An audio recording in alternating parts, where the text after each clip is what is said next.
If you are new to digital SLR cameras, you may miss the large screen on your point-and-shoot camera provided for framing photos. Well, Nikon now includes the Live View feature in many of its DSLR cameras. While we recommend using the viewfinder for most of your shooting, Live View can be helpful in certain circumstances. In addition, a new feature in this camera is the ability to record 2 GB video clips through Live View. Press LV on the back of the camera to activate Live View. The camera's reflex mirror will flip up, allowing the image to go directly to the image sensor. Press and hold the shutter release halfway to focus.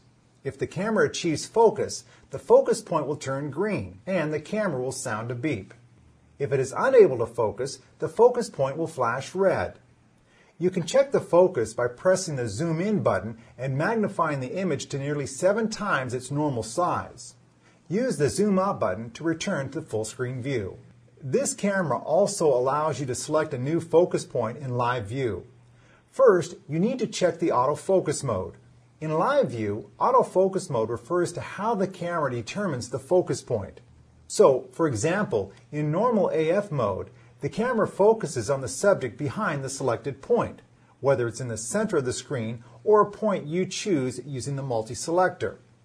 Wide AF mode is the same thing, only the focus point is much wider. This setting is good for landscapes, shooting sporting events, or any time you are working without a tripod. If you press the AF button on the top of the camera and turn the main command dial, you change the Live View autofocus mode on screen. The third option is Face Detect. The camera searches for any faces in the scene and focuses on them. You cannot select focus points for yourself.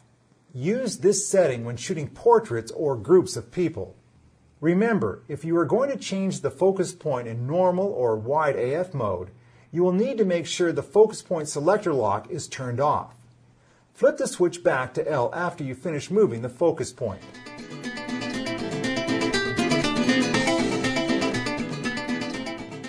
The Live View screen is bordered with icons for the current camera settings. You have already seen most of these icons in the control panel or in the viewfinder, but there are others, such as the monitor brightness icon. If the monitor appears too dark, press the playback button and use the up key on the multi-selector to brighten up the display. Now, try pressing the info button. This will change the info display on the screen or bring up a grid to help you frame your subject. When Live View is active, you can also change the exposure setting, metering, white balance, and more. Then, see the new setting on screen.